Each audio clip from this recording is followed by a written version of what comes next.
Nang gawing ginto ng Pilipinas ang dumi, nagulantang ang buong Amerika.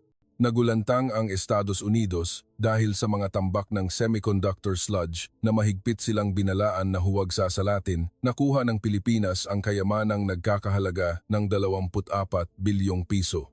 Sa sandaling ang mainit na kamote ay naging purong ginto, kaagad na nagbigay ng pressure ang Washington, ngunit hindi umatras ang Pilipinas. Isang teknolohiya na sa loob ng 18 taon ay walang sinuman ang naniwala, isang pamamaraan na iginigiit ng buong mundo na imposible na gawa nila ito. Sa huli, isang mataas na opisyal mula sa kagawaran ng enerhiya ng Estados Unidos ang personal na kinailangang sumakay ng eroplano papuntang Pilipinas. Ang tanawin na nasaksihan niya sa Innovation Tech Hub sa Clark Field ay lumampas sa lahat ng imahinasyon. Ang buong nakakagulat na kwentong iyan ay isa sa publiko na ngayon. Situation Room ng Basement 3, punong tanggapan ng US DOE. Dapat sana ay tahimik na Biyernes ng hapon ito, ngunit ngayon ay iba. 12 miyembro ng Strategy and Policy Committee ang agarang ipinatawag at nakaupo, nakapalibot sa bilog na screen. 2 numero ang lumitaw sa malaking screen na umakit sa lahat ng tingin. 500 tonelada at 24 bilyong piso. Si Kevin Morrison, isang analyst ng intelligence, ay nagsimula sa kaniyang presentasyon na nanginginig ang boses. Pilipinas. Nagawa nila. Nagtagumpay silang kumuha ng rare earth elements na may mataas na puridad mula sa dumi na nalilikha sa proseso ng paggawa ng semiconductor chip. Kaagad na nag-ingay ang kwarto. May tumapon ng kape. Ang kalabog ay umalingaw-ngaw sa gitna ng matinding katahimikan. Sandali lang, sinabi mong kumuha ng rare earth? Tanong ni Robert Chang, ang Deputy Secretary ng DOE, habang inaayos ang kaniyang salamin. Sa edad na lampas 50, siya ay isang buhay na saksi ng industriya ng nuclear energy ng Amerika. Ang taong ito na nag-alay ng 40 taon sa larangan ay nagpakita ng mukhang hindi pa nakita kailanman. Opo sir, sabi sa ulat ay nagtagumpay silang babaan ang impurities sa mas mababa sa 1%, itinaas ang puridad ng rare earth ng 150 beses at gumamit lamang ng plasma treatment. Tila biglang bumaba ang temperatura sa pulong at ang matinding pag-aalinlangan ay nababasa sa bawat mukha. Ako si Michael Bradshaw. Nabuhay ako ng 59 taon, 35 taon nito ay inialay sa kagawaran ng enerhiya ng Estados Unidos.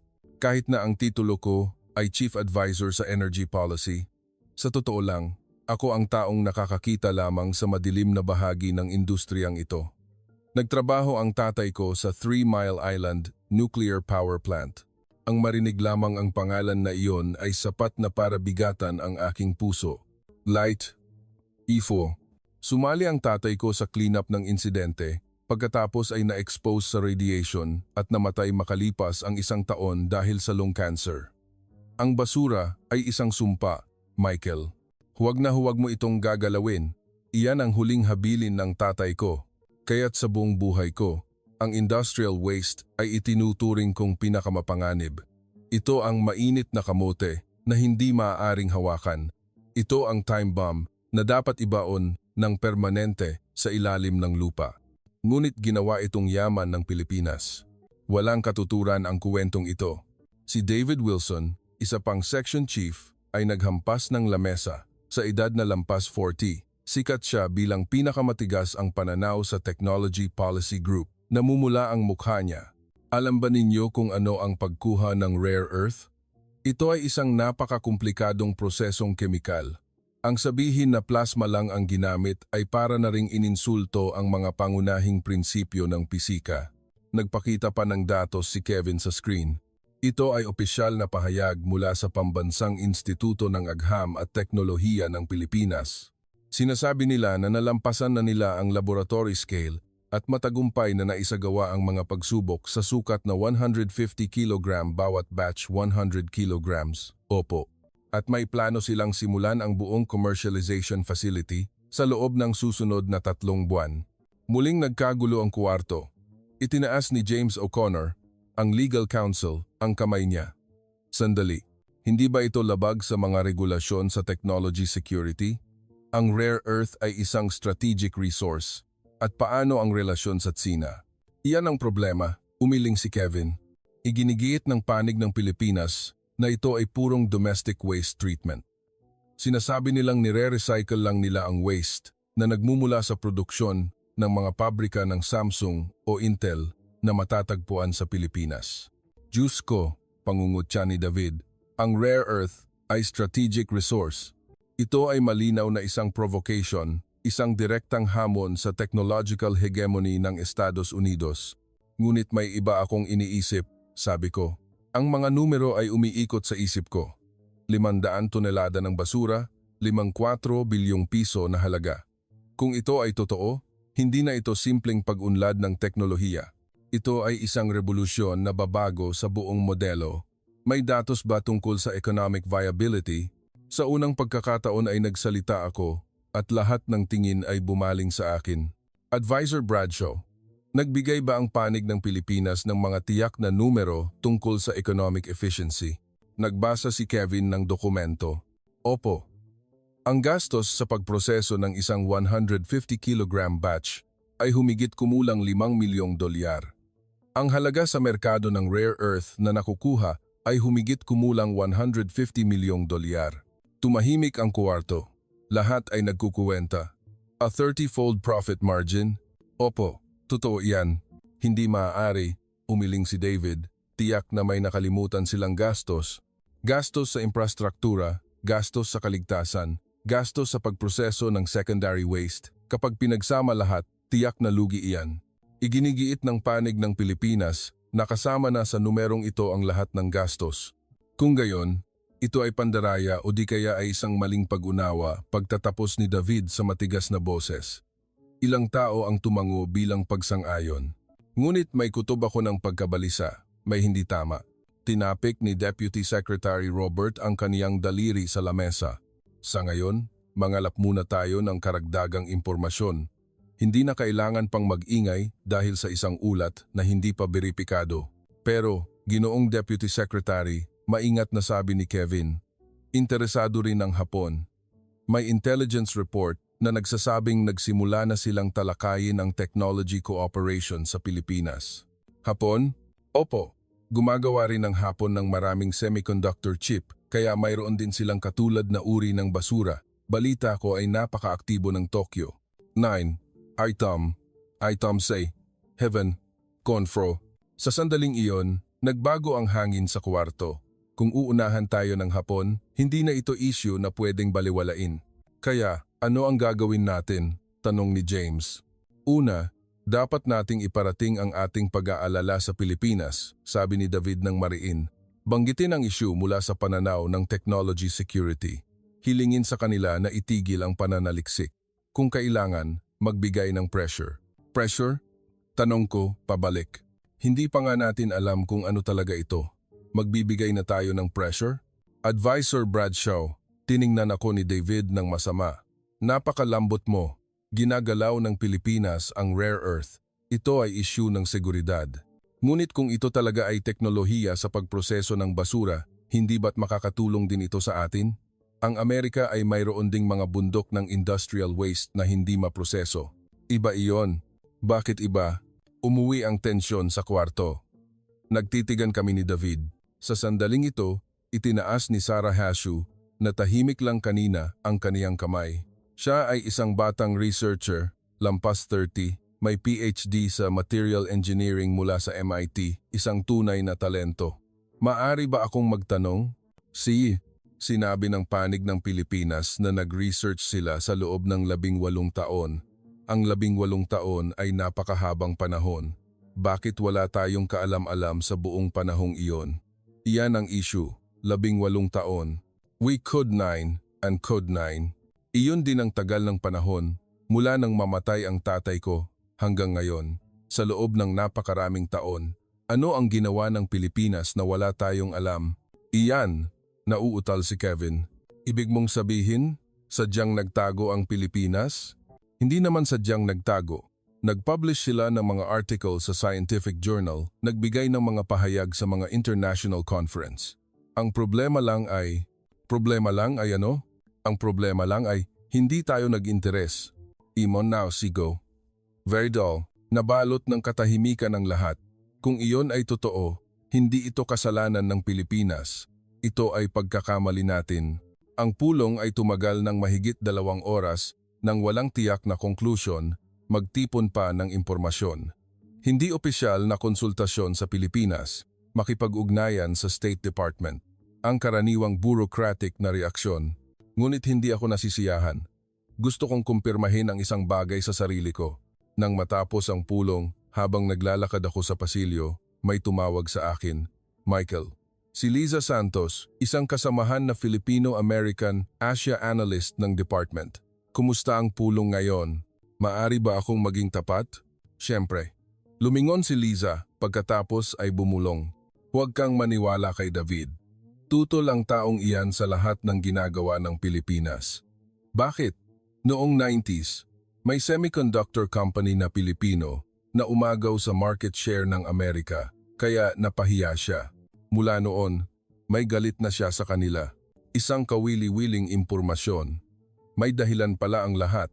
Liza, sa totoo lang, ano sa palagay mo? Totoo ba ang teknolohiya ng Pilipinas? Nag-isip si Liza ng sandali, pagkatapos ay sumagot.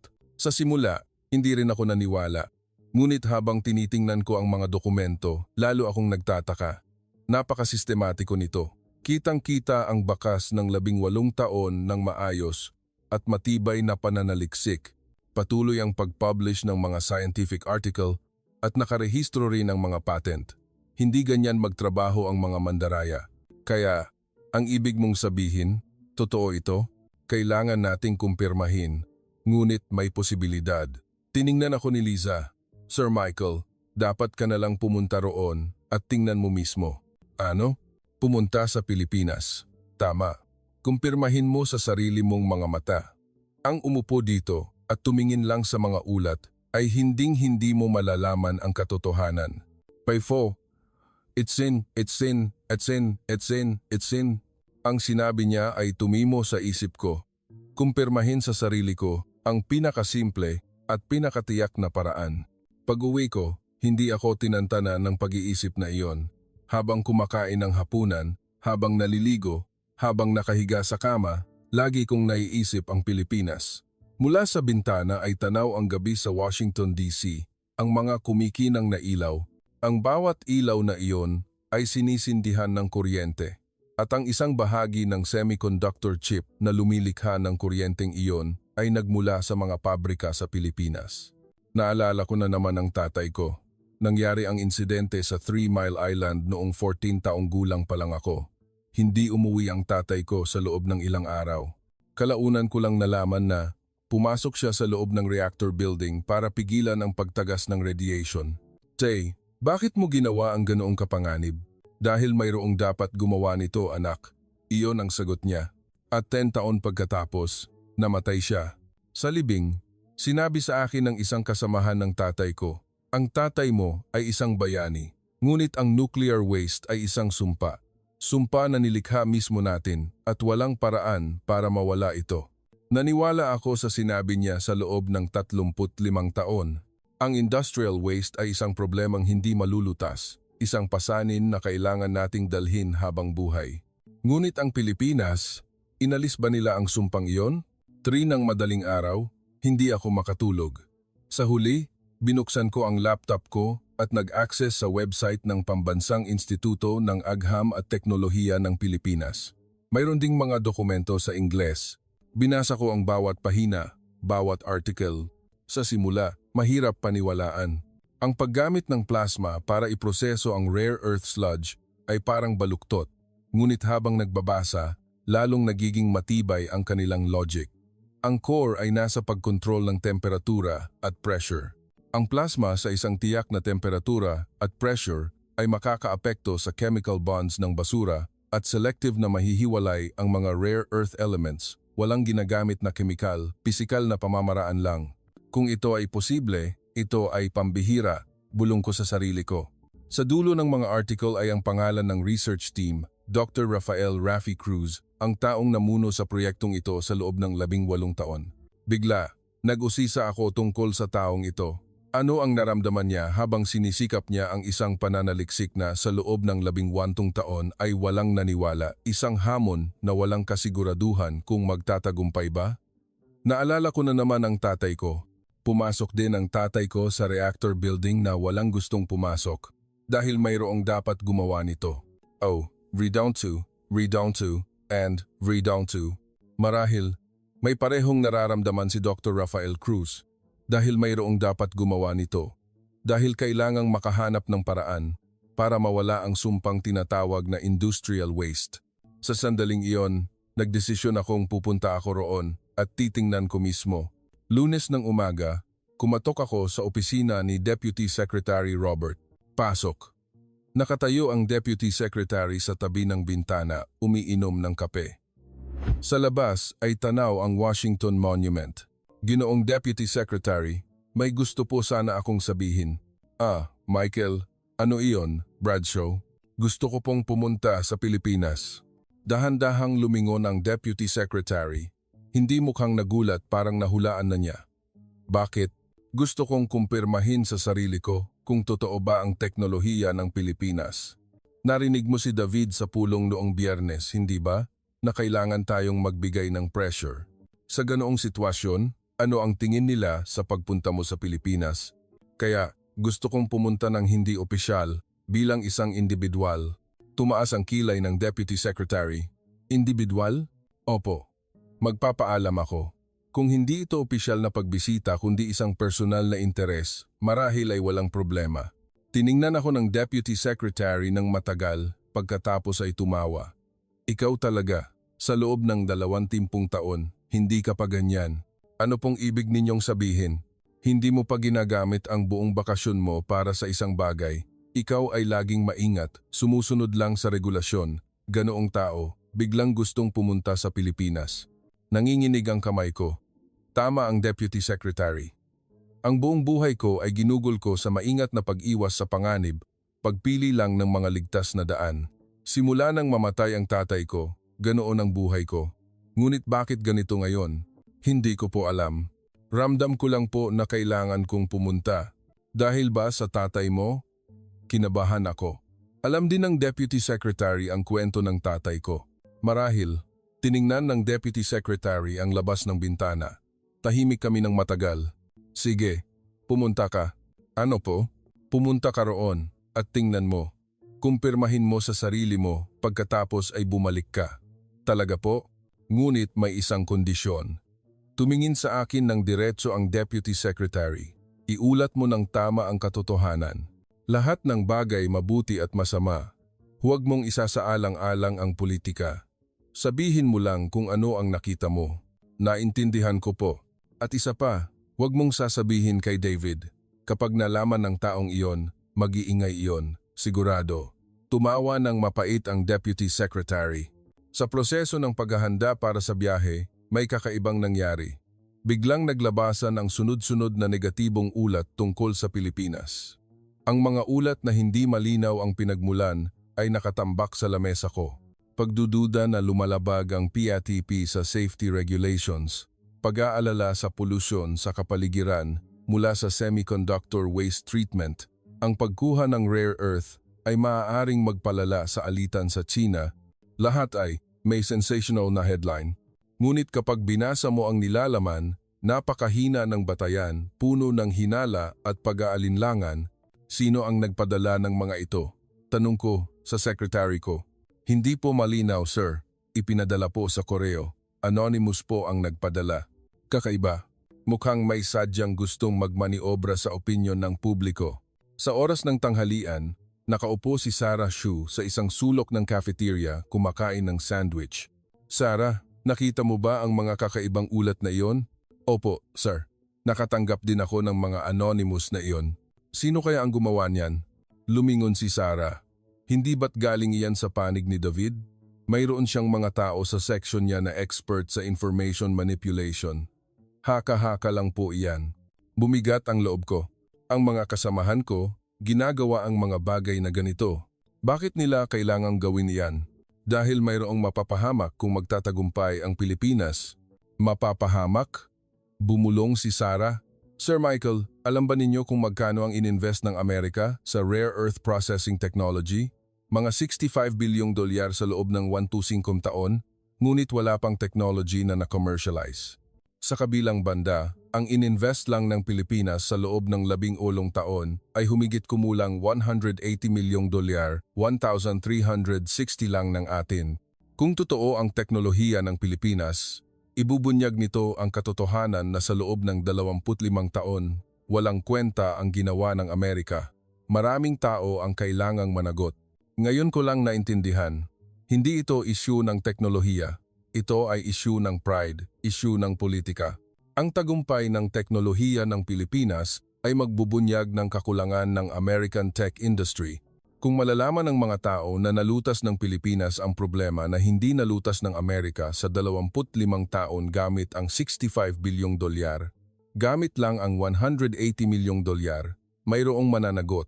Kaya, kailangan nilang pigilan, tanggihan mismo ang teknolohiya ng Pilipinas o mas mabuti, hadlangan ang pananaliksik na iyon. Ganyan talaga ang maduming mundo. Ganun din sa lahat ng dako. Mapait na tumawa si Sarah. 2 araw bago ako umalis, pinuntahan ako ni David. Bradshaw, balita ko pupunta ka raw sa Pilipinas. Kumalat na ang chismis. Magbabakasyon ako. Personal na bakasyon. Bakasyon. Huwag mo akong patawanin. Ngumiwi si David. Pupunta ka para kumpirmahin ang isang bagay, hindi ba? Malinaw na tungkol iyan sa teknolohiya ng Pilipinas. At kung ganoon man, huwag kang pumunta.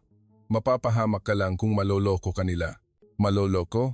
Ano man ang ipakita sa iyo ng mga Pilipino, huwag kang maniniwala. Magaling silang magpabango maganda sa labas, ngunit walang laman sa loob. Ang tono ni David ay puno ng galit. Tama si Liza, may galit ang taong ito sa Pilipinas. Salamat sa payo, ngunit titingnan ko sa sarili ko. Pagsisisihan mo yan. Tinalikuran ako ni David, nag-iwan ng isang pangungusap. Ang Pilipinas ay puro mandaraya. Anuman ang gawin nila, sa huli, manghihingi pa rin sila sa atin. Tingnan mo lang, tiningnan ko ang likod niya at lalo akong naging sigurado. Kung sinubukan nilang pigilan ako ng ganoon, tiyak na mayroon talagang laman iyon. Kung ang teknolohiya ay walang kwenta, hindi nila kailangang gawin iyon. Gabi bago umalis, binuksan ko ang keepsake box ng tatay ko. Ang mga lumang litrato, ang name tag ng tatay ko, at ang certificate ng paglahok sa 3 Mile Island cleanup. Tiningnan ko ang litrato ng tatay ko nang matagal. Mas mukha siyang malakas noong bata pa siya kaysa sa akin. Napakaliwanag ng ngiti niya. Tay, pupunta ako sa Pilipinas. Bulong ko. Balita ko, kumuha sila ng yaman mula sa industrial waste mula sa basurang tinawag mong sumpa. Mahirap paniwalaan, hindi ba tay? Mahirap din sa akin. Hindi sumagot ang tatay ko sa litrato, ngumiti lang. Kung iyon ay totoo, nagkamali ka, tay. Ang basura ay hindi sumpa. Ito ay maaaring maging isang oportunidad. Ano kaya ang iisipin mo noon? Bigla kong naalala ang huling sinabi ng tatay ko. Sa ospital, hinawakan niya ang kamay ko at sinabi, Michael, nagkamali ako. Nagkamali ako nang sabihin kong sumpa ang basura iyon ay takot ko. Ang tunay na sumpa ay hindi ang basura kundi ang pusong sumuko dahil sa takot. Noon, hindi ko naintindihan ang ibig sabihin ng sinabi niya. Akala ko, nagdedeliryo lang siya dahil sa gamot. Ngunit ngayon, tila naiintindihan ko na. Nagre-regret ang tatay ko. Nagre-regret dahil sa paggiitna ang basura ay sumpa, pagsuko sa paghahanap ng solusyon, at pagtalikod sa takot. Tay, hindi ako susuko. Pupunta ako roon at kumpirmahin ko sa sarili ko. Isinara ko ang keepsake box, nagdesisyon. Kinaumagahan, sumakay ako sa eroplano papuntang Maynila.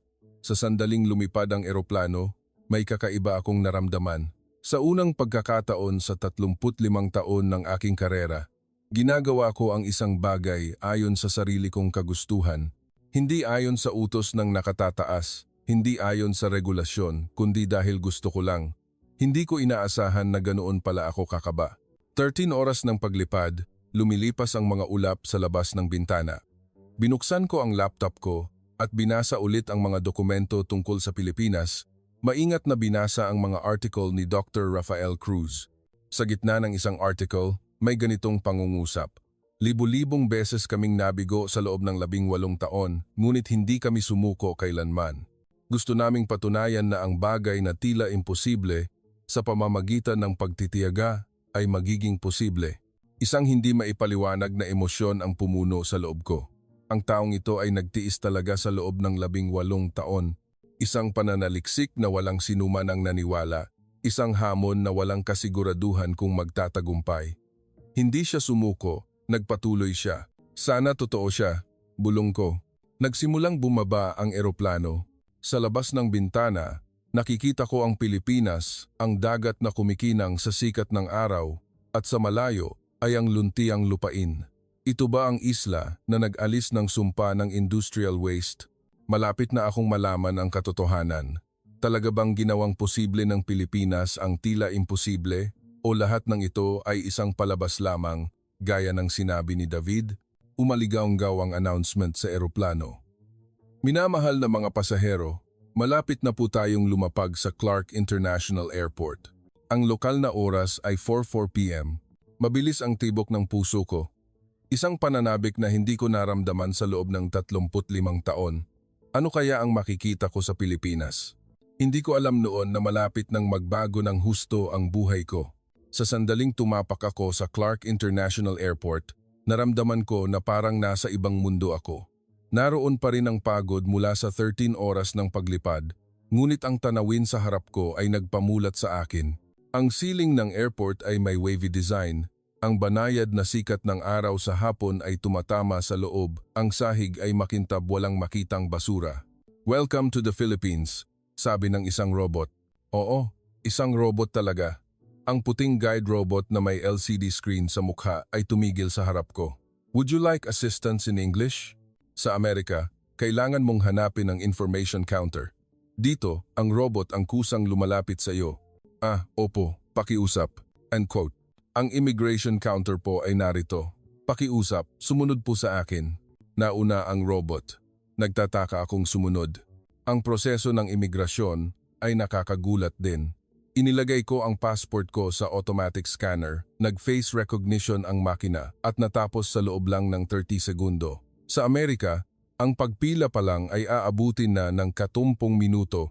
Pagkatapos kunin ang bagahe, lumabas ako sa arrival hall. May isang binata roon na may hawak na karatula na may pangalan ko. Mukha siyang lampas 30, nakasuot ng maayos na suit na may maliwanag na ngiti. "Ginoong Bradshaw." "Opo, ako, si Michael Bradshaw. Ikinalulugod kong makita kayo. Ako si Dr. Leo Marasigan, isang researcher mula sa Pambansang Instituto ng Agham at Teknolohiya. Si Dr. Cruz ang nagpadala sa akin para sunduin kayo. Nagkamay kami. Matigas ang kamay niya, malakas ang kapit. Ang Ingles niya ay napaka-fluent. Nag-PhD po ako sa MIT. 3 taon na po akong nakabalik sa bansa. MIT.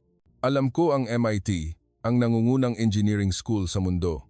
Isang taong nag-aral doon, nagtatrabaho ngayon sa isang research institute sa Pilipinas. Mula rito hanggang sa Innovation Tech Hub ay aabutin ng mga 1 oras sa kotse. Tara na. Sa daan palabas ng airport, patuloy akong lumingon. Lahat ay malinis at moderno. Ang mga karatula ay nakasulat sa Filipino at Ingles. May free wifi sa lahat ng dako. Kinuha ko ang smartphone ko at kumonekta sa wifi. Mas mabilis pa ito kaysa sa bahay ko sa Amerika. Napakabilis ng internet dito. 5G na po ito, sir. Ang Pilipinas ay isa sa mga bansa sa Asia na pinakaunang nag-commercialize, sabi ni Dr. Marasigan ng may pagmamalaki. Ang kotse ay gumulong ng maayos sa North Luzon Expressway. Ang tanawin ng Maynila ay dumulas sa bintana. Ang mga modernong gusali at maayos na kalsada ay kahanga-hanga. Isang malaking lungsod, sabi ko sa Filipino. Nagulat si Dr. Marasigan. "Marunong po kayong mag-Filipino?" "Konti lang," sagot ko habang nakangiti. "Ginoong Bradshaw, ano ang impresyon ninyo sa Pilipinas?" Tanong ni Dr. Marasigan. Sa totoo lang, mahirap sagutin. Ano ang alam ko tungkol sa Pilipinas? Ang balita paminsan-minsan tungkol sa tensyon sa Tsina, ang mga pabrika ng Samsung at Intel, Adobo at Barako Coffee, iyon lang. Sa totoo lang, hindi ako masyadong marami ang alam. Ganoon po ang karamihan. Hindi masyadong marami ang alam ng mga Amerikano tungkol sa Pilipinas. Mayroon pa ngang nagkakamali at akala nila ay China. Mapait na tumawa si Dr. Marasigan, ngunit iyan ang naging motibasyon namin. Motibasyon, dahil walang nagmamalasakit sa Pilipinas, kailangan naming patunayan ang sarili namin. Patunayan sa pamamagitan ng kasanayan. Ang sinabi niya ay nagpatigil sa akin. Walang nagmamalasakit, kaya kailangang patunayan sa pamamagitan ng kasanayan. Marahil, iyan ang dahilan kung bakit hindi sumuko ang Pilipinas sa pananaliksik sa basura sa loob ng 18 taon. Anong klaseng tao si Dr. Rafael Cruz? Tanong ko. Nag-isip si Dr. Marasigan ng sandali, pagkatapos ay sumagot. Mahirap ilarawan sa isang pangungusap. Bilang isang siyentista, siya ay isang henyo. Bilang isang tao, napakainit ng puso niya. Ngunit pagdating sa pananaliksik, hindi siya kailanman nakikipagkompromiso. Hindi kailanman nakikipagkompromiso. 18 taon na ang nakalipas, nang simulan niya ang pananaliksik na ito, sinabi ng lahat na baliw siya. Muntik na ring putulin ang funding para sa pananaliksik.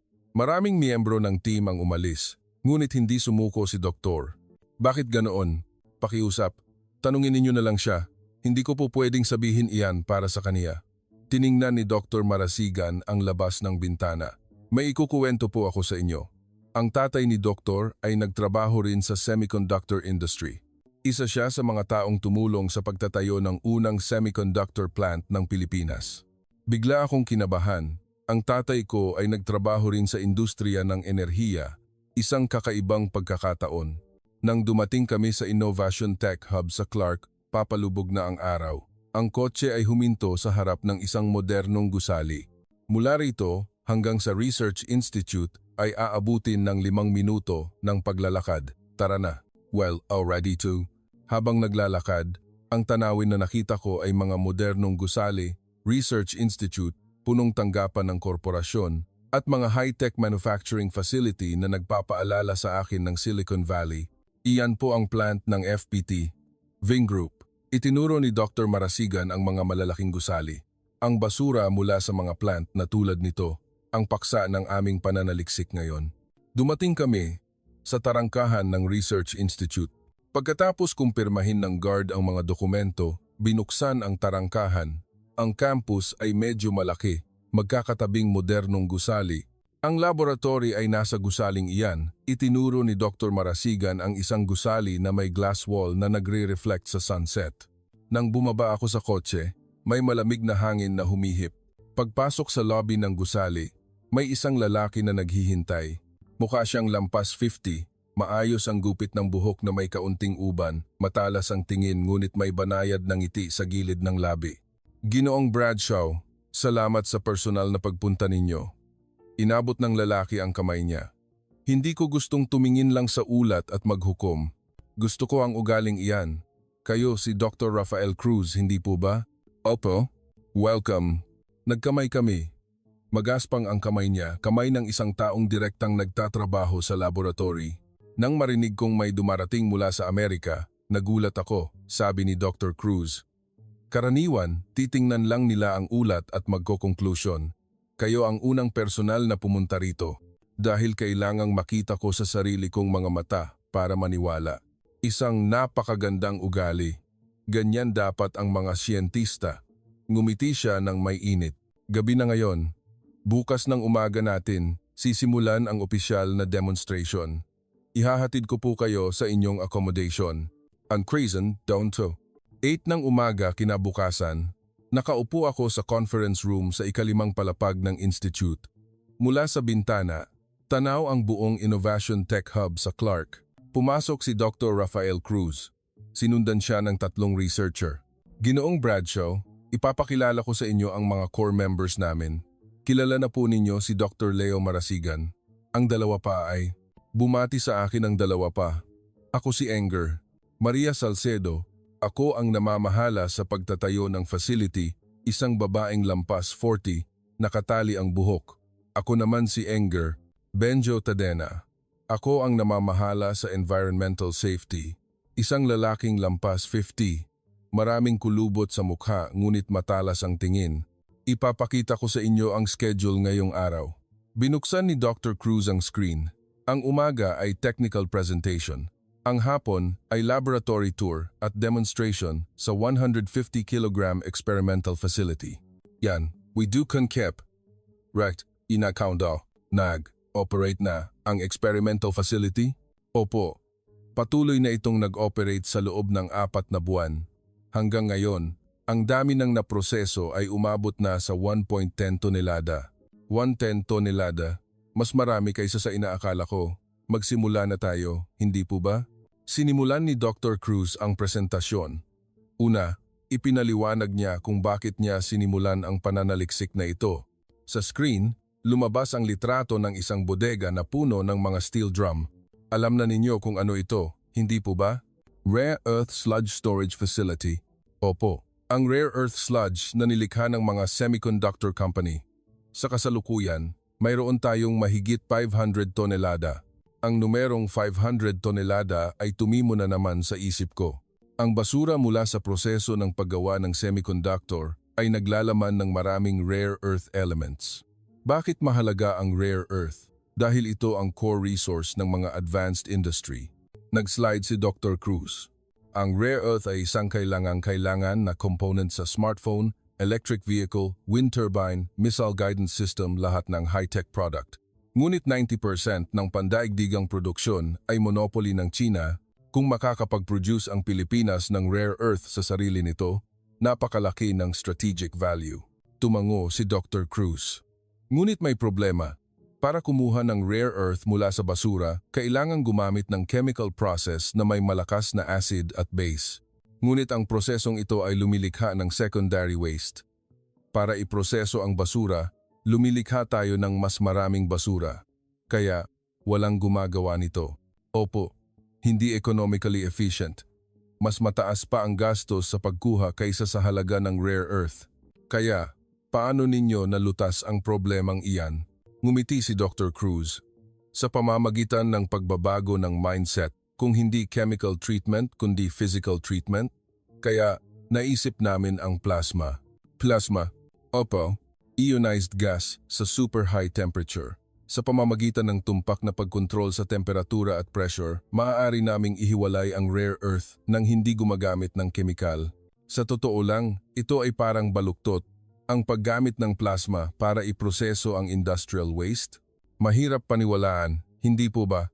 Nabasa ni Dr. Cruz ang iniisip ko. Ganoon din ang naisip ko sa simula. Ngunit sa siyentipikong pananaw, posible ito. Nagpakita siya ng isang komplikadong diagram sa screen. Ang plasma sa isang tiyak na temperatura ay maaaring pumutol sa chemical bonds ng material. Kung makikita natin ang temperatura at pressure na eksaktong tugma sa chemical structure ng basura, maaari nating selectively na ihiwalay ang mga elements. Sa theory, naiintindihan ko.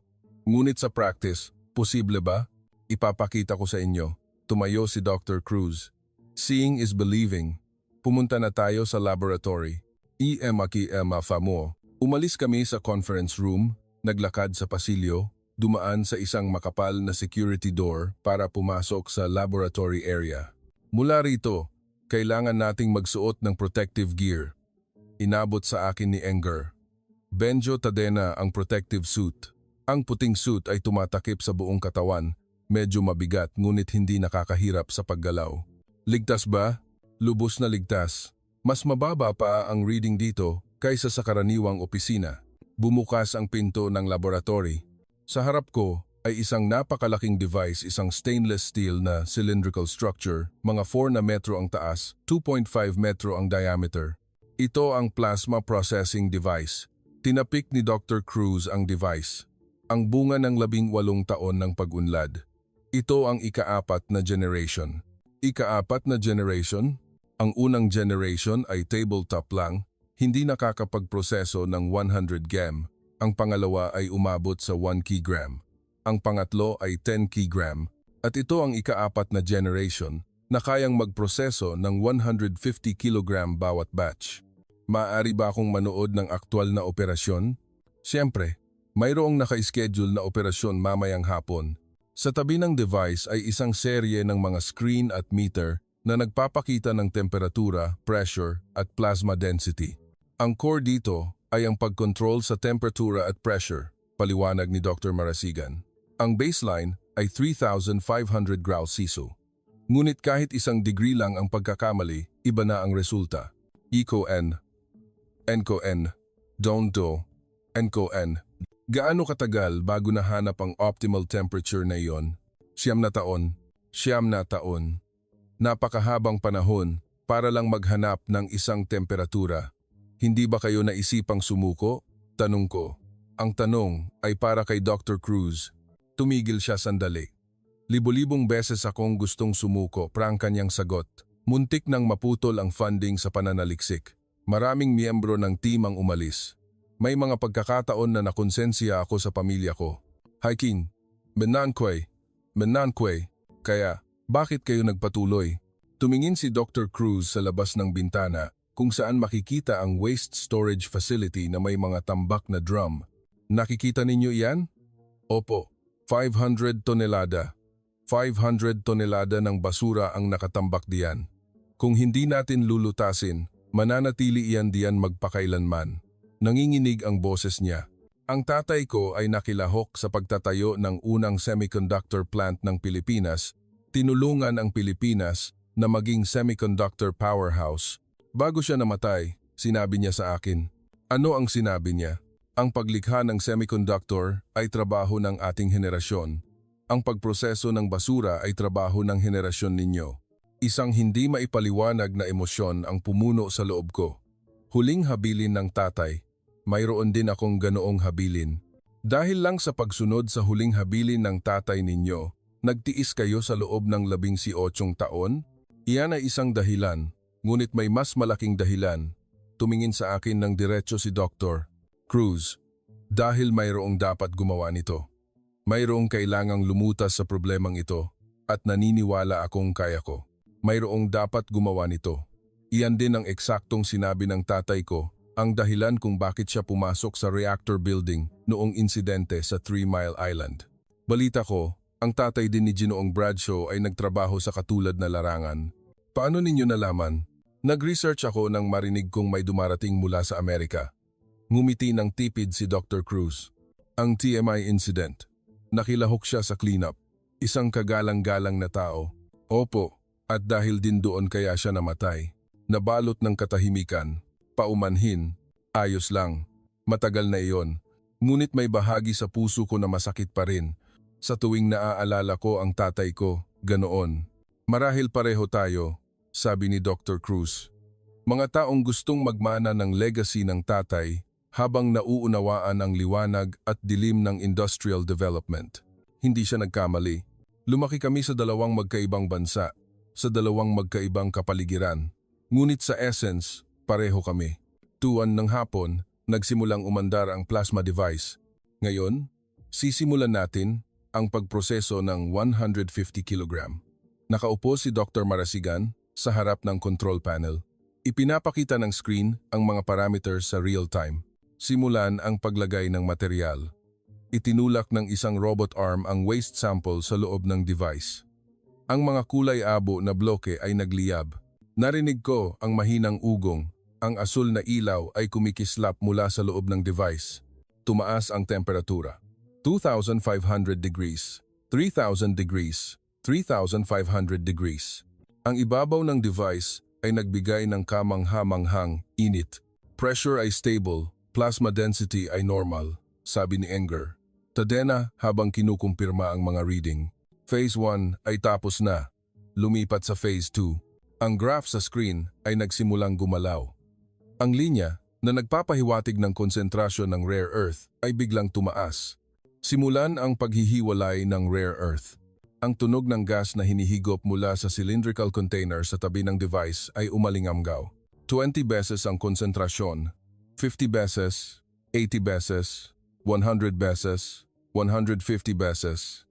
Naabot na ang 150 beses. Sigaw ni Dr. Marasigan. Ang impurity index ay 1% kumpara sa orihinal. Target na abot. Bumaling sa akin si Dr. Cruz. Nakita na ninyo, Ginoo? Ito ang aming teknolohiya. Sa totoo lang, nagulat ako. Kung hindi peke ang mga numero sa screen, ito ay tunay na isang pambihirang tagumpay Maari ko bang kumpirmahin ang mga datos na ito ng direkta? Siyempre, malaya po kayong mag-inspeksyon. Umupo ako sa harap ng meter. Ito ay eksaktong katulad ng ginamit ko sa Amerika. Sinuri ko ang bawat numero. Hindi peke. Ang konsentrasyon ng rare earth ay tumaas talaga ng higit sa 150 beses. Ang impurity index ay bumaba sa mas mababa sa 1%. Mahirap paniwalaan, hindi po ba? Tanong ni Dr. Cruz. Sa totoo lang, opo. Ganoon din ang naramdaman ko sa simula. Nang magtagumpay kami, hindi ako naniwala sa sarili kong mga mata. Kailan ang unang tagumpay? 3 taon na ang nakalipas, sa sukat na 1 kilogram. Noong panahong iyon, nagyakapan kaming lahat ng team members at umiyak. 3 taon na ang nakalipas, 1 kilogram. Ngayon, 150 kilogram. Matagumpay na na-scale up ng 150 beses. Gaano katagal pa bago ito ma-commercialize? 3 buwan pa at makakapagproseso na kami ng tuloy-tuloy ng 150 kilogram. Pagkatapos ng 1 taon, ang facility na kayang magproseso ng buong 500 tonelada ay matatapos. Buong 500 tonelada? Opo. Sa panahong iyon, makakalikha kami ng halaga na mahigit 24 bilyong piso.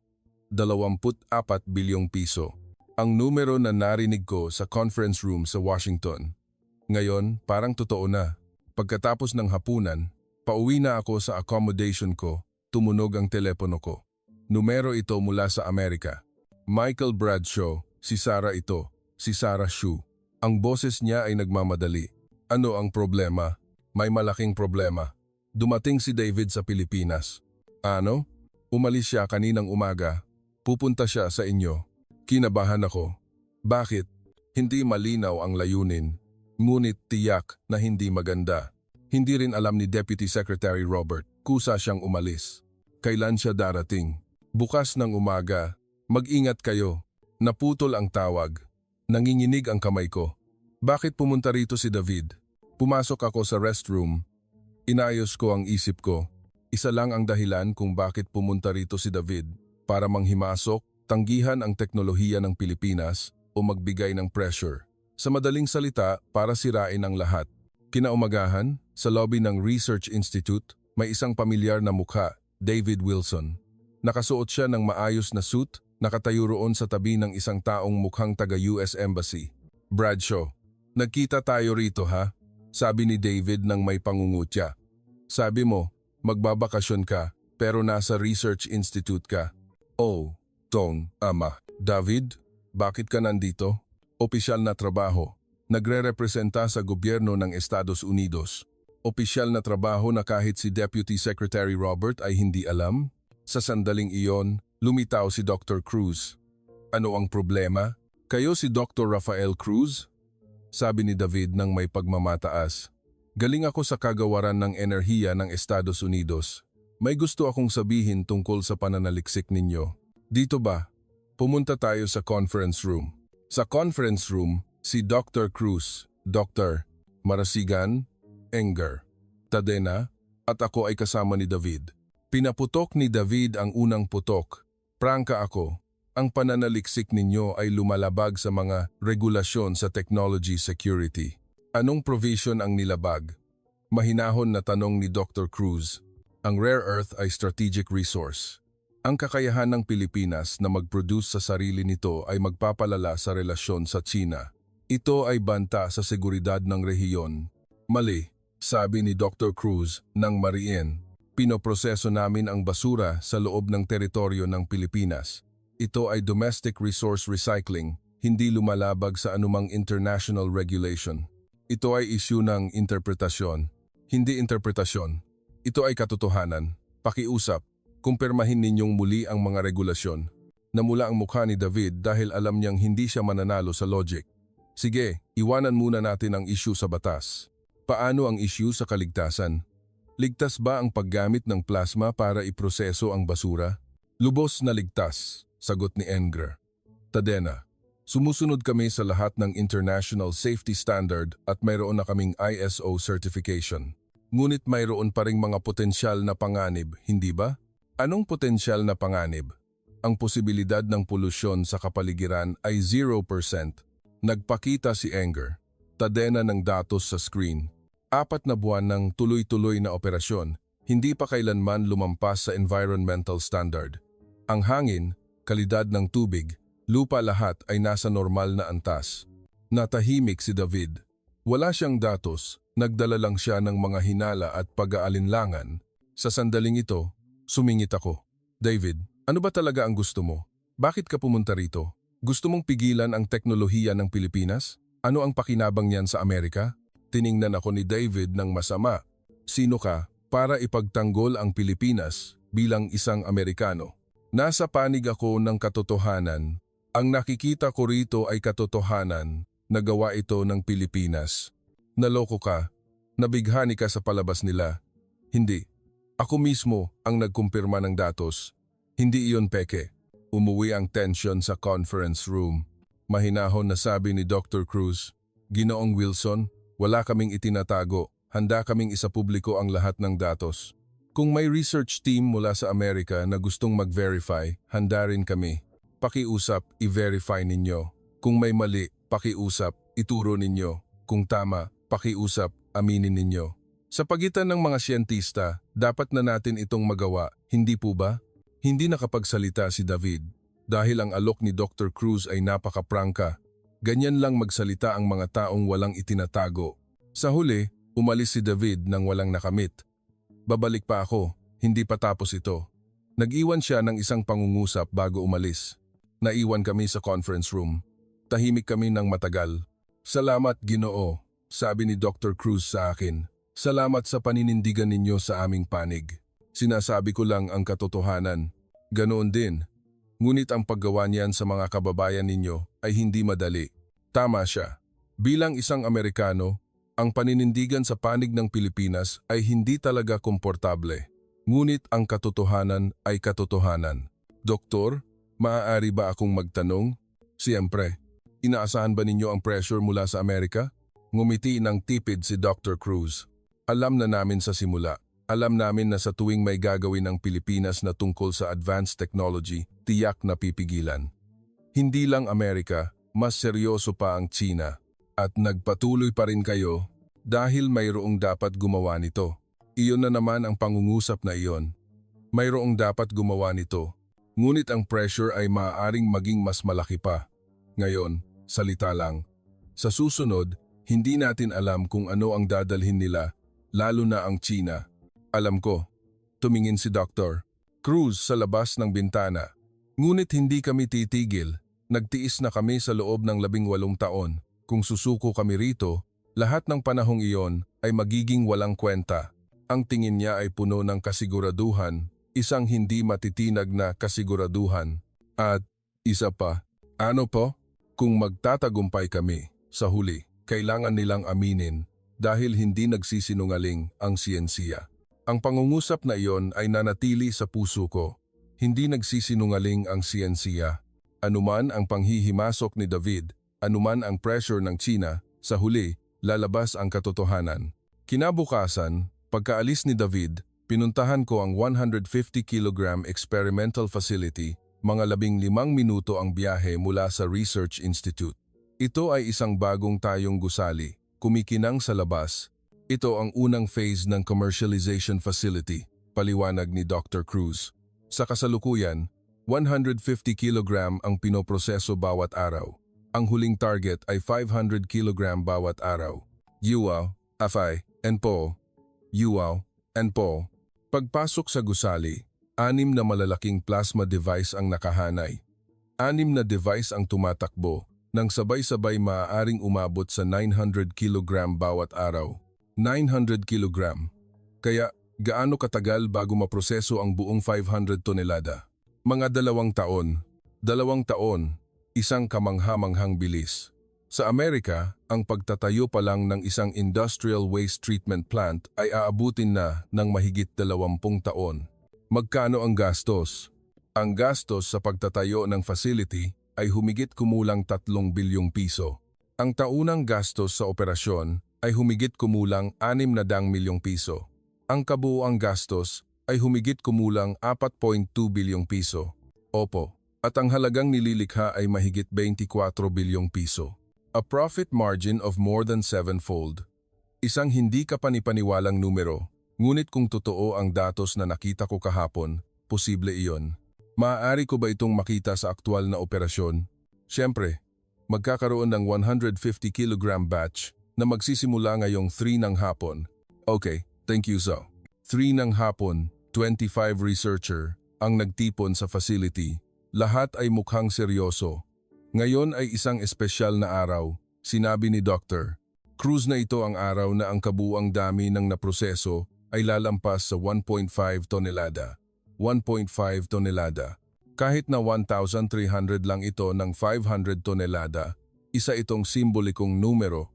Simulan, inutusan ni Dr. Marasigan ang control panel. Sabay-sabay na nagsimulang umandar ang 6 na device. Ang mahinang ugong ay umalingaw-ngaw sa buong facility. Itinulak ng mga robot arm ang basura sa bawat device. Bawat device ay 25 kg, kabuuan ay 150 kg. Phase 1 ay nagsimula, nagliliyab, tumataas ang temperatura. Mabilis na nagbago ang mga numero sa screen. Phase 2, 3,500 dug rouse selling. Mas malakas ang ugong, ang ibabaw ng device ay nagbigay ng init.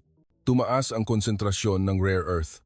Ang graph ay tumaas ng bigla, 50 beses, 100 beses, 150 beses. Naabot ang 150 beses. Sumigaw ang mga researcher ng mahina. Phase 3, paghihiwalay at pagkuha. Ang tunog ng metal powder na hinihigop sa mga container ay umalingaw-ngaw. Tapos na ang pagkuha. Kumpirmahin ang impurity index. Hawak ni Enger. Tadena ang meter. 1% kumpara sa orihinal. Target na abot. Tapos na ang pagproseso ng 150 kg. Sigaw ni Dr. Marasigan. Pumalakpak ang mga researcher. May nagpunas ng luha. Naabot ang kabuang na proseso na 1.5 tonelada. Ang malaking teksto ay lumabas sa screen. Nagsaya ang lahat. Lumapit sa akin si Dr. Cruz. Ano sa palagay ninyo? Kamangha-mangha. Talaga bang naniniwala na kayo? Sa totoo lang, mahirap pa ring paniwalaan. Ngunit hindi nagsisinungaling ang datos. Tumawa si Dr. Cruz. Yan ang sinabi ko, hindi ba? Tumawa kaming dalawa. Nang gabing iyon, nagtipon ang buong research team, nagdaos ng maliit na celebration party. Isang simpleng hapunan na may local beer at bulalo. Ginoong Bradshaw, nasubukan na ba ninyo ang local beer ng Pilipinas? Nagbuhos sa baso ko si Dr. Marasigan ng isang baso ng gintong beer, unang beses. Cheers! Ininom ko. Ang beer ay malamig at nakakapresko. Isa-isang lumapit sa akin ang mga researcher. Salamat sa pagpunta ninyo mula sa Amerika para manood. Salamat sa pagkilala ninyo sa aming teknolohiya. Ang mga salita nila ay napakasinsero. Para sa mga taong binaliwala sa loob ng 18 taon, gaano kahalaga ang pagkilala ng isang outsider. Tila naiintindihan ko. Umupo si Dr. Cruz sa tabi ko. Ginoong Bradshaw, may hihilingin sana ako sa inyo.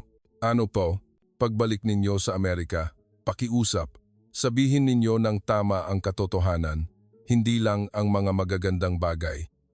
Kung may problema, pakiusap, sabihin din. Tumatanggap kami ng kritisismo. Sa ganoong paraan, mas uunlad kami. Nakaantig sa akin ang sinabi niya. Hindi lang gusto ng papuri, gusto ng katotohanan. Isang tunay na siyentista, nangangako ako na iuulat ko ng tama ang katotohanan. Salamat. Nag-toast kami. Sa pagkakataong ito, tila mas masarap ang beer. Ang araw bago ako umalis sa Pilipinas, nagising ako at sinuri ang balita, nagulat ako. Rare Earth Technology ng Pilipinas nagdulot ng pag-aalala sa regional security. Naglabas ng opisyal na pahayag ang US State Department. Ang Rare Earth Recycling Technology ng Pilipinas ay maaaring magkaroon ng potensyal na panganib na banta sa balanse ng seguridad ng rehiyon. Tatalakayin ng Estados Unidos ang isyong ito sa pamamagitan ng konsultasyon sa gobyerno ng Pilipinas. Tiyak na gawa ito ni David. Walang nakamit sa Pilipinas, kaya sa Washington naman gumawa ng gulo. Mabilis akong nakipag-ugnayan kay Dr. Cruz. Nakita na ba ninyo ang balita? Opo, inaasahan na. Napakakalmado ng boses niya. Paano kayo haharap? Magbibigay ng pahayag ang gobyerno sa lalong madaling panahon. May press conference ngayong hapon. Maari ba akong dumalo? Siyempre. ISO, if pailama. Tok ng hapon, puno ng reporter ang press conference room ng gobyerno sa Maynila. Hindi lang mga Filipino reporter, kundi pati na rin ang maraming dayuhang reporter. Umakyat ang Undersecretary ng Kagawaran ng Agham at Teknolohiya sa plataporma. Tungkol sa pahayag ng US State Department, ang aming gobyerno ay may ganitong paninindigan. Ang boses ng Undersecretary ay mariin. Ang rare earth recycling technology ng Pilipinas ay ganap na legal, sumusunod sa lahat ng international regulation. Ito ay teknolohiya sa pagproseso ng basura, hindi pagpapaunlad ng strategic weapon, at hindi ito kaugnay sa seguridad ng rehiyon. Itinaas ng mga reporter ang kamay nila. Ibig ninyong sabihin, hindi kayo magpapatianod sa pressure ng Amerika? Ang magpapatianod ay hindi angkop na pananalita dahil wala kaming ginagawang mali. Handa kaming makipagkonsulta sa Amerika, ngunit hindi kami susuko sa pagpapaunlad ng lehitimong teknolohiya para sa bansa. And always, paano kung magbigay ng sanksyon ang Amerika? Naniniwala akong hindi mangyayari iyan. Ang teknolohiya namin ay makakatulong din sa Amerika. Ang Amerika ay mayroon ding mga bundok ng industrial waste na hindi maproseso. Ang cooperation ay makikinabang sa magkabilang panig. Ano? Ang inaasahang reaksyon ng China. Tumigil sandali ang Undersecretary. Ang China ay palaging hindi kumikilala sa Pilipinas at palaging nagbibigay ng pressure sa iba't ibang paraan. Ngunit hindi kami susuko sa pag-unlad dahil sa pressure. Ito ay aming sovereignty, aming teknolohiya. Umaligaw-ngaw ang palakpakan. Ang pagharap ng Undersecretary ay perpekto matigas ngunit makatuwiran. Pagkatapos ng press conference, nakipagkita sa akin si Dr. Cruz. Ano sa palagay ninyo? Kamangha-mangha. Hindi ko inasahan na haharapin ng ganoon kadiretso ng gobyerno ng Pilipinas. Ito rin ang unang beses namin. Dati, titingnan lang namin ang mukha ng Amerika, ngunit iba ito ngayon. Saan ang pagkakaiba? Ang self-confidence. Ang self-confidence na totoo ang aming teknolohiya. Sa pamamagitan nito, maaari kaming maging prangka. Nang gabing iyon, pagbalik ko sa hotel, tumawag si Liza.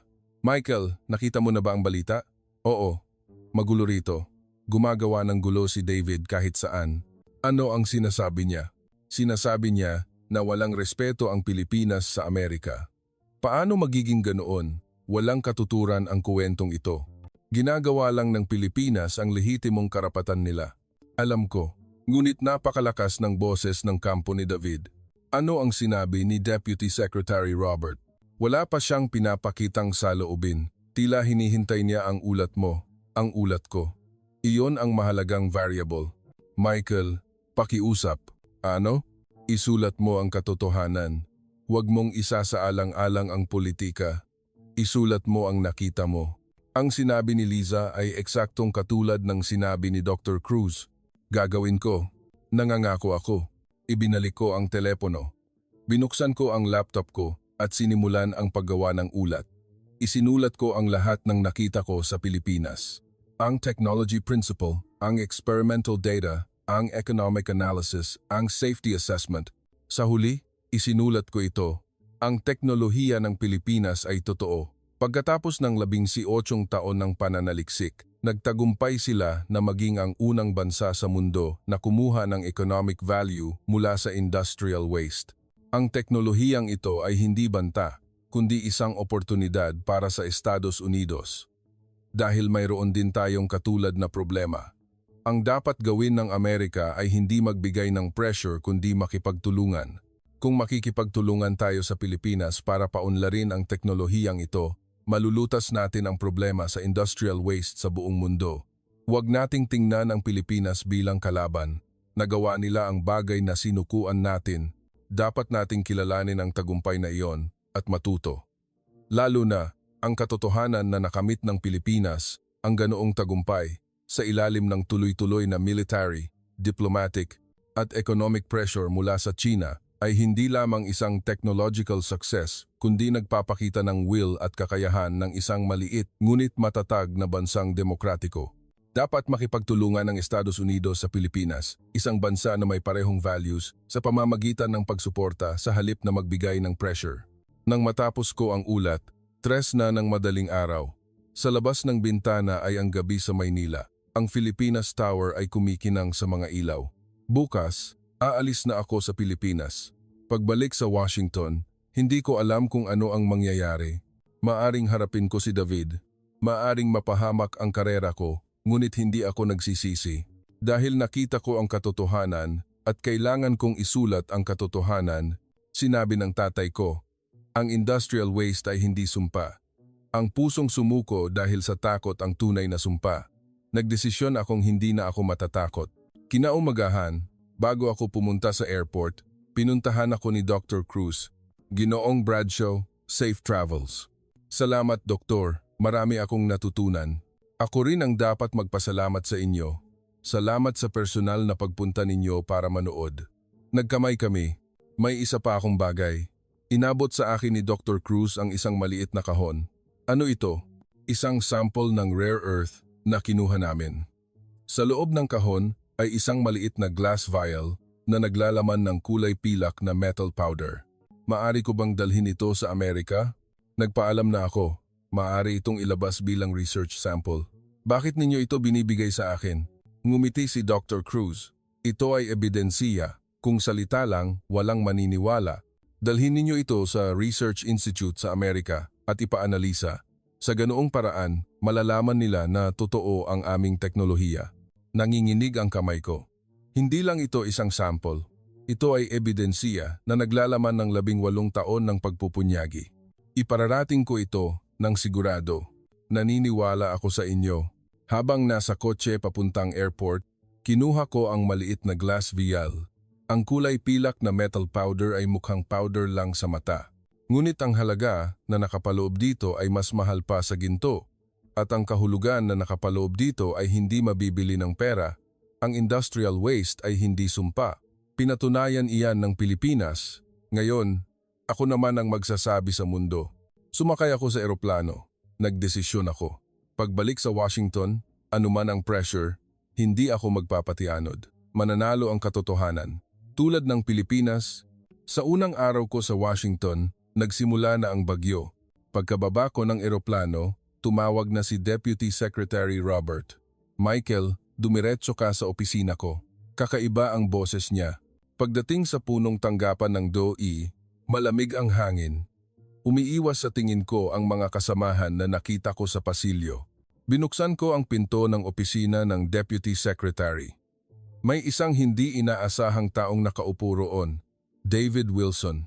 Sa tabi niya ay isang taong mukhang taga-State Department.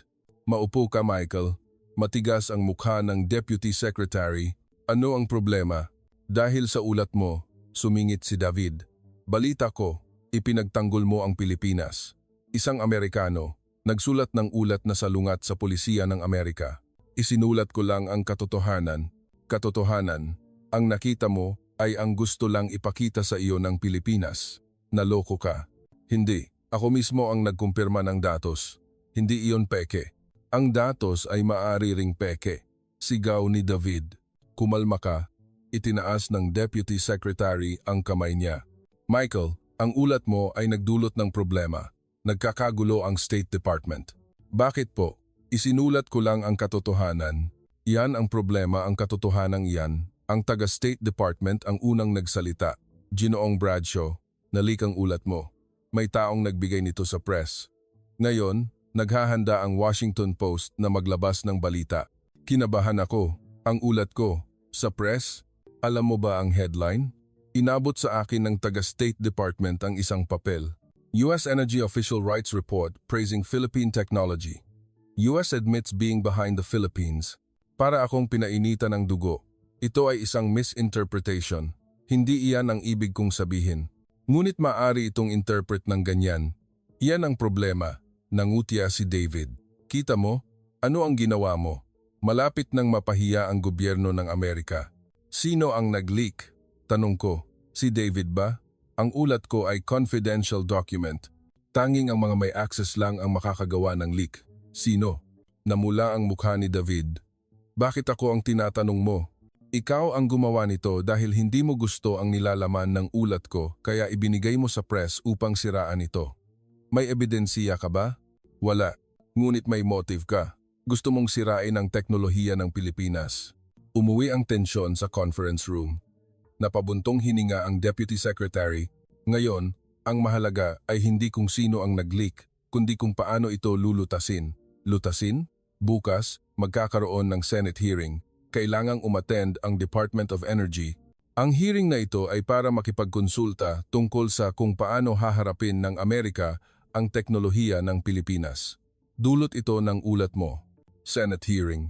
Hindi ko ito inaasahan. Kailangan ko bang umattend? Hindi. Ako ang pupunta, sabi ng Deputy Secretary. Ngunit tatanungin ako tungkol sa nilalaman ng ulat mo. Paano ako sasagot noon? Nag-isip ako sandali. Sabihin ninyo ang katotohanan. Ano? Sabihin ninyo na totoo ang nilalaman ng ulat ko. Totoo ang teknolohiya ng Pilipinas at dapat makipagtulungan ang Amerika. Tumayo si David. Nabaliw ka ba? Para na ring sumuko ang Amerika sa Pilipinas. Hindi sumuko. Kinilala. Magkaiba iyan. Saan ang pagkakaiba? Ang pagsuko ay talo, ang pagkilala ay pagkatuto. Kung may matututunan ang Amerika mula sa Pilipinas, dapat itong matuto. Ano ang nakakahiya doon? Tumahimik ang kuwarto. Tiningnan ako ng Deputy Secretary ng matagal. Michael, sigurado ka ba na totoo ang teknolohiya ng Pilipinas? Opo. Nakita ko mismo. Kinumpirma ko ang datos. Kinuha ko ang maliit na kahon mula sa briefcase ko. Ano ito? Rare earth sample na kinuha ng Pilipinas. Pakiusap, ipaanalisa ito sa Research Institute natin. Sa ganoong paraan malalaman natin and very B and that tona. Kinuha ng Deputy Secretary ang kahon, tiningnan ang glass vial na naglalaman ng kulay pilak na metal powder ng matagal. Kung ito ay totoo, ginagarantiya ko iyan gamit ang 45 taon ng aking karera. Nabalot ng mabigat na katahimikan, ngumiti ng mapait si David. Nagpapalaki lang ng pangalan, naloko ng Pilipinas. Kung ganoon, ipaanalisa natin. Ang resulta ang magsasabi kung sino ang tama at sino ang mali. Nagtitigan kami ni David. Nagdesisyon ang Deputy Secretary na ipaanalisa ang sample na ito. Bago lumabas ang resulta, mananatili kaming neutral sa conclusion. Ngunit sa hearing bukas, sabihin lang ang katotohanan na nasa proseso pa rin tayo ng pag-verify. Kumunot ang noo ni David, ngunit hindi na siya tumutol. Natapos ang pulong. Sa pasilyo, tinawag ako ng Deputy Secretary. Michael, napakatapang mo. Ngumiti ang Deputy Secretary. Sa loob ng 35 taon, ngayon lang kita nakita ng ganyan. Ano pong ibig ninyong sabihin? Ikaw ay laging maingat, umiiwas sa panganib, tinitingnan ang mukha ng iba, ngunit iba ito ngayon. Tama siya. Ako mismo ay nagulat. Ano ang nakita mo sa Pilipinas na nagpabago sa iyo ng ganyan? Nag-isip ako sandali. Nakita ko ang mga taong hindi sumuko. Ang mga taong nagpatuloy kahit 18 taon nang walang naniwala. Ang imaheng iyon ang nagpamulat sa akin sa isang bagay. Isang bagay na hindi maaaring isuko dahil sa takot. Sinabi ng tatay ko, ang tunay na sumpa ay hindi ang basura, kundi ang pusong sumuko. Tumango ang Deputy Secretary. Ang tatay mo ay isang kagalang-galang na tao. Opo, kahit na nahuli ko nang nalaman. Ang analysis ng sample ay aabutin ng 1 linggo. Sa panahong iyon, tahimik akong naghintay. Ang media ay interesado, ngunit tinanggihan ko ang lahat ng interview request. Pagkatapos ng 1 linggo, tumawag si Deputy Secretary Robert. Michael, may resulta na. And, TA, din. Ano po? Pumunta ka rito at tingnan mo. Pumunta ako sa Research Institute. Nakatayo ang Deputy Secretary sa harap ng analysis room. Pasok. Binuksan ko ang pinto. Isang analyst na nakasuot ng puting coat ang nakaupo sa harap ng screen. Ginoong Bradshaw, ipapaliwanag ko ang resulta. Itinuro ng analyst ang screen. Ang purity ng rare earth ay 99.2%. Halos walang impurities. Ang kalidad ay nasa pinakamataas na antas.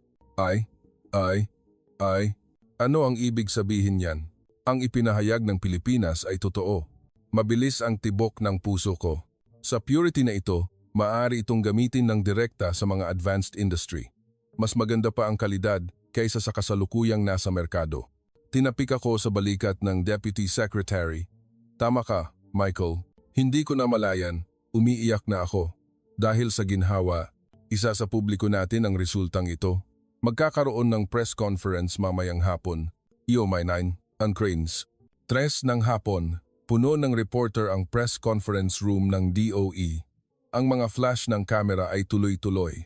Umakyat si Deputy Secretary Robert sa plataporma. Ngayon, mayroon kaming mahalagang ipapahayag. Ipinaliwanag ng Deputy Secretary ang resulta ng analysis. Ang teknolohiya ng Pilipinas ay totoo. Kinumpirma iyan ng sample analysis. Nag-ingay ang mga reporter. Kaya, nagbabago ba ang paninindigan ng gobyerno ng Amerika? Opo, hahanapin ng Estados Unidos ang cooperation sa Pilipinas. Ang teknolohiyang ito ay makakatulong sa paglutas ng problema sa industrial waste sa buong mundo. Paano naman ang mga dating pag-aalala tungkol sa seguridad? Iyan ay isang paghuhukom na ibinigay ng walang sapat na impormasyon. Pagkatapos ng pagsusuri, nagko-conclusion kami na ang teknolohiya ng Pilipinas ay hindi kaugnay sa regional security. Bumuhos ang mga tanong. Pagkatapos ng press conference, tahimik akong umalis. Sa pasilyo, may tumawag sa akin, Michael, si David. Maputla ang mukha niya na wala ang karaniwan niyang kayabangan. May gusto akong sabihin. Ano? Humihingi ako ng paumanhin. Isang hindi inaasahang salita. Ano? Nagkamali ako. Totoo ang teknolohiya ng Pilipinas. Yumuko si David. Ayaw ko sa Pilipinas dahil napahiya ako sa kanila noong 90s. Mula noon, tinututulan ko ang lahat ng ginagawa nila. Alam ko, kaya sinubukan ko ring pigilan ito ngayon. Ngunit nagkamali ako. Dahil sa personal na emosyon, nagbigay ako ng maling paghuhukom. Tiningnan ko siya ng matagal. Tinatanggap ko ang paumanhin mo. Salamat. Ngunit tandaan mo ang isang bagay. Ang siyensiya ay hindi politika. Sa harap ng katotohanan, maging mapagkumbaba. Iyan ang ugali ng isang siyentista. Tumango si David. Tandaan ko iyan. Tumalikod siya at umalis. Tumingin ako sa labas ng bintana. Asul ang kalangitan sa Washington. Nang gabing iyon, tumawag ako kay Dr. Cruz. Doktor, may resulta na. Ano po? Inamin ng Amerika. Sabi nila, totoo ang teknolohiya ng Pilipinas. Umaligaw-ngaw ang hiyawan sa kabilang linya. Mukhang magkakasama ang mga researcher. Salamat, Ginoong Bradshaw. Ako ang dapat magpasalamat. Salamat sa pagpapakita ninyo sa akin ng katotohanan. Nagsisimula pa lang ito. Nanginginig ang boses ni Dr. Cruz. Kung makikipagtulungan ang Pilipinas at Amerika, malulutas natin ang problema sa industrial waste sa buong mundo. Gusto ba ninyong makasama? Siyempre, sagot ko, habang nakangiti. Pagkatapos ng 6 na buwan, nasa Pilipinas na naman ako. Sa pagkakataong ito, hindi bilang isang individual, kundi bilang U.S. Representative sa U.S.-Philippine Industrial Waste Cooperation Delegation. Sa Innovation Tech Hub sa Clark, may isang bagong gusali, commercialization facility ng world-class waste-to-resource. Ang karatula ay kumikinang sa sikat ng araw. Representative Bradshaw, dumating na pala kayo? Sinalubong ako ni Dr. Cruz. Mas maliwanag ang mukha niya kaysa 6 na buwan na ang nakalipas. Pagbati, Doktor. Salamat. 19 na taon ang inabot bago makarating dito. 19 na taon. Mula nang simulan ang pananaliksik hanggang sa commercialization, isang mahabang paglalakbay. Mayroon ding ibang bansa na dumating sa inauguration ngayong araw. Itinuro ni Doktor ang harap ng gusali. Hapon, Singapore, Korea, Germany, France, mga delegation mula sa mga bansang gumagawa ng semiconductor o may advanced industrial development, lahat ay mga bansang may parehong pag-aalala. Mga bansang gustong umangkat ng teknolohiya ng Pilipinas. 15 bansa na po. Kamangha-mangha. Kasama na ba ang Amerika? Tumawa si Doktor. Hindi masyadong marami ang semiconductor waste sa Amerika, ngunit maaari ring gamitin ang teknolohiyang ito para sa ibang uri ng basura. Opo, makikipagtulungan din kami ng aktibo. Unquote. Nagsimula ang inauguration. Ang Pangulo ng Pilipinas at ang U.S. Secretary of Energy ay magkatabi. Sabay nilang pinindot ang button. Nagsimulang umandar ang napakalaking facility. Umalingaw-ngaw ang ugong. Tumaas ang mga numero sa screen. Nagsimula ang unang processing batch. Umaligaw-ngaw ang announcement. Ipinakita ng screen ang real-time data. Dami ng material, 500 kilogram. Tumataas ang konsentrasyon ng rare earth. Bumababa ang impurities. Lahat ay nangyayari ayon sa plano. Tapos na ang pagproseso. Purity ng rare earth, 99.5%. Impurities ay bumaba sa mas mababa sa 0.1%. Umaligaw-ngaw ang hiyawan, parang kulog ang palakpakan. Nagsimula ang speech ng Pangulo ng Pilipinas. Ngayon ay isang makasaysayang araw. Ang Pilipinas ay naging ang unang bansa sa mundo na gumawang yaman ang basura. Umaligaw-ngaw na naman ang palakpakan. Ang teknolohiyang ito ay hindi para sa Pilipinas lang. Ito ay para sa buong sangkatauhan. Ibahagi namin ito sa mundo. Okay, nagbigay rin ng speech ang US Secretary of Energy. Sa simula, nagpahayag ng pag-aalala ang Estados Unidos tungkol sa teknolohiya ng Pilipinas. Ngunit nagkamali kami. Tumahimik ang hall. Nagawa ng Pilipinas ang bagay na sinukuan ng Amerika. Pagkatapos ng 80 taon ng pagpupunyagi, ginawa nilang posible ang tila imposible. Kinikilala ito ng Estados Unidos at magbubukas ng kinabukasan kasama ang Pilipinas. Dies on FASTA. Narinig ang mga salitang iyon, isang hindi maipaliwanag na emosyon ang pumuno sa loob ko. Isang tanawin na hindi ko maiisip 6 na buwan na ang nakalipas. Opisyal na kinilala ng Amerika ang teknolohiya ng Pilipinas at nangakong makikipagtulungan. Pagkatapos ng speech, lumapit sa akin si Dr. Cruz. Representative Bradshaw, gusto ko kayong ipakilala sa isang tao. Inakay ako ni Doktor sa isang matandang lalaki. Mukha siyang lampas ota. Siya po ang tatay ko. Ang tatay ninyo. Nagulat ako. Ang tatay ni Dr. Cruz, ang taong nakilahok sa pagtatayo ng unang semiconductor plant ng Pilipinas.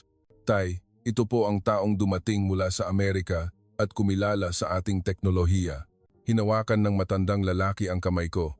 Salamat, Ginoo. Nanginginig ang boses niya.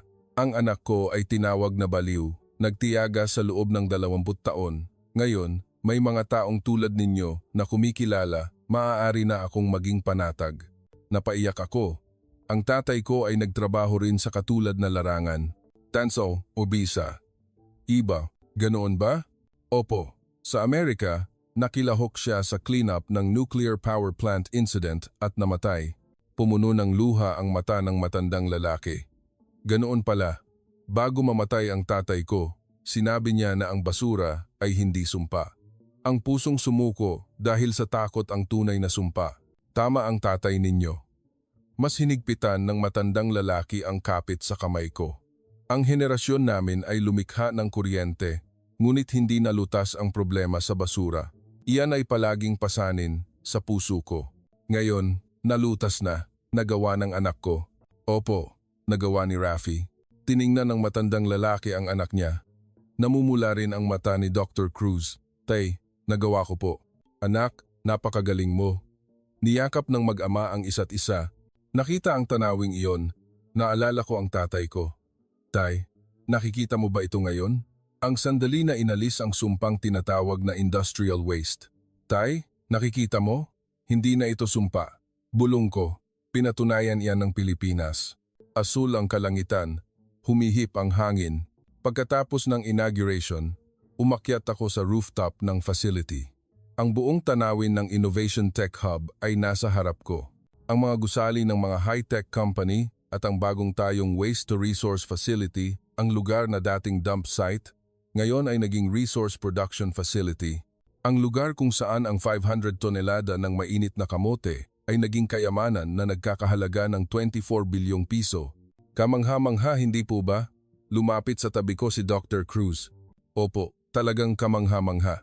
Nang magsimula ako, hindi ko alam kung makakarating ako rito. Gusto kong sumuko ng maraming beses. Ilang libong beses ba? Tumawa ng tipid si Doktor. Ngunit hindi ako sumuko dahil mayroong dapat gumawa nito. Narinig ang pangungusap na iyon. Na-realize ko na ang taong nagbabago sa mundo ay hindi ang henyo, kundi ang mga taong hindi sumusuko. Si Dr. Rafael Cruz ay hindi lang isang henyo. Hindi lang siya sumuko sa loob ng 11 taon. Nang walang naniwala, Nang nagbigay ng pressure ang Amerika, nang nagbanta ang China, nagpatuloy siya. At sa huli, nagawa niya. Doktor, ako ang dapat magpasalamat sa inyo. Opo, may itinuro kayo sa akin. Ano? Kung paano? Hindi sumuko. Tumawa si Doktor. Hindi ko iyan itinuro. Nandoon na iyan kay Representative Bradshaw. Nakalimutan lang ninyo. Tila tama siya. Ako rin ay isang taong hindi sumusuko tulad ng tatay ko. Nakalimutan ko lang dahil sa takot. Tinulungan ako ng Pilipinas na maalala. Tumingala ako sa kalangitan. Asul ang kalangitan, walang ulap. Tila nakangiti ang tatay ko roon. Tay, hindi na ako natatakot. Bulong ko. Ang industrial waste ay hindi sumpa. Pinatunayan iyan ng Pilipinas. Makakasama ko rin sila. Humihip ang hangin. Isang mainit na hangin, tila sinasagot ako ng tatay ko. Magaling, Michael. Pagkatapos ng isang taon, nakatira na ako sa Pilipinas. Bilang resident representative ng US-Philippine Industrial Waste Cooperation Delegation, nagrenta ako ng isang maliit na bahay malapit sa Clark. Bawat umaga, tinitingnan ko ang Mount Arayat at pumupunta sa trabaho. Naglalakad ako sa daan na tanaw ang Tech Hub. Pinag-iisipan ko ang buhay na hindi ko maiisip isang taon na ang nakalipas. Ang pag-iwan sa komportableng opisina sa Washington, ang pamumuhay sa isang maliit na syudad sa Pilipinas. Ngunit hindi ako nagsisisi. Sa halip, nagpapasalamat ako.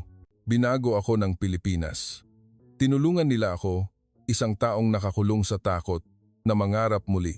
Ang waste-to-resource facility sa Clark ay tumatakbo ng maayos. Sa loob ng isang taon, 300 tonelada ng natitirang basura ang naproseso. Inaasahang matatapos ito sa loob ng 1.5 taon pa.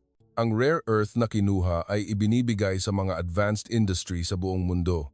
Milyon-milyong smartphone, libu-libong electric vehicle ang ginawa salamat sa teknolohiyang ito. Ang teknolohiya ng Pilipinas ay kumakalat na sa mundo. Ang Hapon ang unang bansa na nagdesisyon na umangkat ng teknolohiya ang pagtatayo ng isang Philippine-style resource commercialization facility sa Tokyo. Sumunod ang Singapore at Korea. Ang kilusan ng pag-aaral ng teknolohiya ng Pilipinas ay kumakalat sa buong Asya, hindi ring exception ang Amerika. Isang bagong proyekto ang sinimulan sa Washington ang pananaliksik sa pag-apply ng teknolohiya ng Pilipinas para iproseso ang iba't ibang uri ng industrial waste sa bansa ay isinasagawa. Si David ay kasali rin sa proyektong iyon. Pagbalik niya mula sa Pilipinas, nagbago siya ng husto. Michael, tama ka. Marami tayong matututunan sa Pilipinas. Hindi ko iyan nakita dahil sa aking pagiging prejudiced. Sabi niya sa akin sa telepono ilang araw na ang nakalipas. Ang tao ay maaaring magbago. Pinatunayan iyan ni David. Si Dr. Rafael Cruz ay abala ngayon sa paglalakbay sa buong mundo. Nagbibigay speech sa mga international conference, technology cooperation meeting, nagkokonsulta sa mga gobyerno. Abot-abot ang schedule, ngunit mukha siyang masaya. 18 taon akong mag-isa. Ngayon, kasama ko na ang buong mundo. Sabi niya ilang araw na ang nakalipas. Hindi ka mag-isa. Kasama mo ang mga taong hindi sumuko. Sagot ko. Ang tatay niya ay namatay ngayong taon. Sa libing, sinabi ni Dr. Cruz, Tay, tinupad ko ang pangako. Ang kagamitan ay sa henerasyon ninyo. Ang basura ay sa henerasyon namin nilutas. Umiyak din ako. Naalala ang tatay ko. Ang dalawang ama ay may parehong pangarap. Isang maliwanag na kinabukasan ng industrial development. Ang dalawang anak ay nagmana ng pangarap na iyon. Lumampas sa hangganan, lumampas sa henerasyon. Ang pangarap ay nagpapatuloy. Ngayon, tumitingala rin ako sa kalangitan sa Clark. Sumisikat ang araw sa horizon. Isang bagong araw ang nagsisimula. Isang mundo kung saan ang industrial waste ay hindi nasumpa. Isang bagong mundo na nilikha ng Pilipinas. Ipinagmamalaki kong maging bahagi ng mundong iyon. Tay, nanonood ka ba? Nagbabago ang mundo, tulad ng inaasahan mo. Salamat sa pakikinig sa mahabang kwentong ito. Hindi lang ito kwento tungkol sa teknolohiya. Ito ay kwento tungkol sa mga taong hindi sumuko. Si Dr. Rafael Cruz, ang taong nagpatuloy kahit 18 taon nang walang naniwala. Si Michael Bradshaw, ang taong lumampas sa takot para sabihin ang katotohanan. at ang mga siyentista ng Pilipinas na tahimik na nagpatuloy sa pananaliksik. Binago nila ang mundo. Maaari rin ninyong baguhin ang mundo, basta't huwag lang sumuko. Pakiusap, pindutin ang subscribe at like sa channel. Ang suporta ninyo ang motibasyon namin para gumawa ng mga susunod na kuwento. Sa susunod, babalik kami sa isang mas nakakaantig na kuwento. Salamat sa inyong pagsubaybay hanggang sa huli. Magkaroon sana kayo ng masaya at masiglang araw. Mabuhay ang Pilipinas. Yehey!